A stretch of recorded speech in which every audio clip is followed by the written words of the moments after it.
కడప అల్మాస్ పేటలో ఉద్రిక్తతలు కొనసాగుతున్నాయి. ఘటన స్థలాన్ని డీఐజీ కోయా ప్రవీణ్ పరిశీలించారు. వివాదానికి దారి తీసిన పరిస్థితులపై ఆరా తీశారు. రెండు వర్గాల మధ్య ఘర్షణ జరిగినట్లుగా తెలుస్తుంది. పరిస్థితి అదుపులోకి వచ్చే వరకు సెక్షన్ 144 అమల్లో ఉంటుందని అధికారులు తెలిపారు. కడప మున్సిపల్ కార్పొరేషన్ లో కీలక పరిణామాలు చోటు చేసుకుంటున్నాయి. ఇన్ఛార్జ్ కమిషనర్ రాకేష్ చంద్రను బదిలీ చేస్తూ ఉత్తర్వులు జారీ చేసింది. రాజంపేట సబ్ కలెక్టర్ కు అదనపు బాధ్యతలు స్వీకరించాలని ఆదేశించింది. అల్మాస్పేటలో జరిగిన ఘర్షణ కారణాలతోనే ట్రాన్స్ఫర్ చేసినట్లుగా సమాచారం. అలాగే కార్పొరేషన్ పరిపాలనపై దృష్టి పెట్టిన ప్రభుత్వం పాలన వ్యవహారాల్లో వేగం పెంచాలని సూచించింది.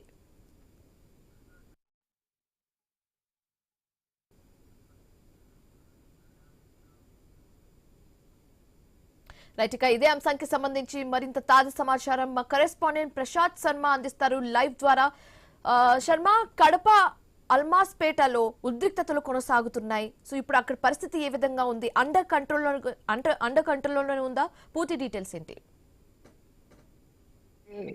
ఈ నెల 9వ తారీఖు జరిగినటువంటి ఆల్మాస్పేట సర్కిల్లో జరిగినటువంటి ఘటన ఇరు వర్గాల మధ్య కవింపు, తర్వాత రాళ్ల దాడి, అనంతరం లాఠీ చార్జీ, తర్వాత దాదాపు ఈ కేసు సంబంధించి ఇప్పుడు దాదాపు 60 మందిని ఇరు వర్గాలకు సంబంధించి అరెస్ట్ చేశారు. ప్రస్తుతం పరిస్థితి అదుపులో ఉంది. దాదాపు ఆ ప్రాంతంలో ఏదైతే ఉద్రిక్త దారితీసిన పరిస్థితుల్లో ఆ ప్రాంతంలో 144 సెక్షన్ అమలవుతుంది. మొన్నటి రోజున జిల్లా కలెక్టర్, ఎస్పీ ప్రాంతాన్ని సందర్శించారు. తర్వాత నిన్నటి రోజున కర్నూలు రేంజ్ డీఐజీ కోయ ప్రవీణ్ కూడా ప్రాంతాన్ని సందర్శించడం జరిగింది. తర్వాత ఈ సందర్భంగా ఎవరైతే మొన్న ఘర్షణలకు పాల్పడ్డారో, ఘర్షణలకు సంబంధించినటువంటి ఆ దిశగా ఎవరైతే ప్రయత్నం చేశారో వారందరి మీద కఠిన చర్యలు తీసుకుంటామని ఇప్పటికే స్పష్టం చేయడం జరిగింది. తర్వాత ఈ ఘర్షణకు చురుగ్గా పనిచేసి తర్వాత వివాదానికి కారణమైనటువంటి ఎవరైతే వ్యక్తులు ఉన్నారో ఇరు వర్గాలకు సంబంధించిన వ్యక్తుల మీద కూడా కఠినమైన చర్యలు తీసుకుంటామని చెప్పారు. అప్పటికే అటు బీజేపీ నుంచి కావచ్చు, తర్వాత అటువైపు ముస్లిం మత పెద్దలను కావచ్చు, చాలా మందిని అరెస్ట్ చేశారు. వివిధ పోలీస్ స్టేషన్లో ఉంచారు.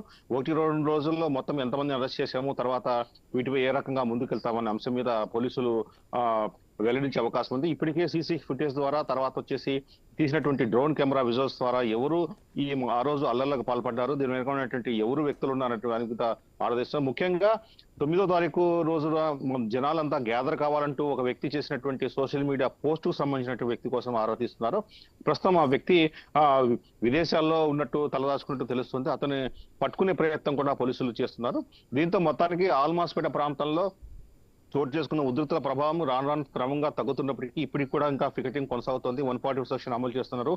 రాత్రి పగలు 2 పూట్ల కూడా గస్తీ నిర్వహిస్తున్నారు. తర్వాత డ్రోన్ కెమెరాతో, నిఘాతో ఎప్పటికప్పుడు ఆ ప్రాంతంలో ఏం జరుగుతుందనే విశ్లేషణ చేస్తున్నారు. తర్వాత రేపటి రోజున హనుమాన్ జయంతి సందర్భంగా కార్యక్రమాలు ఉన్నాయి కాబట్టి ఈ నేపథ్యంలో 13వ తారీఖు వరకు కూడా 144 సెక్షన్ అమలవుతుందని పోలీసు అధికారులు స్పష్టం చేయడం జరిగింది. మొత్తానికి ఇరు వర్గాలకు సంబంధించి 60 మంది వ్యక్తులను ఇప్పటికే పోలీసులు అదుపులోకి తీసుకుని విచారిస్తున్నారు. చాలా మంది మైనర్లు, తర్వాత చిన్నపిల్లలు ఉండడం కూడా ఇక్కడ ప్రధానంగా కనిపిస్తుంది. అయితే వీరి విషయంలో ఎలా ముందుకెళ్తారో, తర్వాత వీరు ఉద్దేశపూర్వకంగా చేశారా, ఎవరైనా ప్రోద్బలంతో చేశారా అన్న అంశాలపై పోలీసులు కులంకుషంగా ఆరా తీస్తున్నారు. అయితే మొత్తానికి గతంలో ఎన్నడూ జరగని విధంగా కడప ఆల్మాస్పేట జరిగిన ఉదంతం పైన ఒకసారిగా అధికార యంత్రాంగం ఉలిక్కిపడింది. ఇలాంటి ఘటనలు పునరావృతం కాకుండా ఉండాలంటే కఠిన చర్యలు తీసుకోవాలంటూ కూడా ఉన్నతాధికారులు ప్రభుత్వం నుంచి ఆదేశాల మేరకు పనిచేస్తున్నారు. Shivani. Right, thank you Prasad Sharma.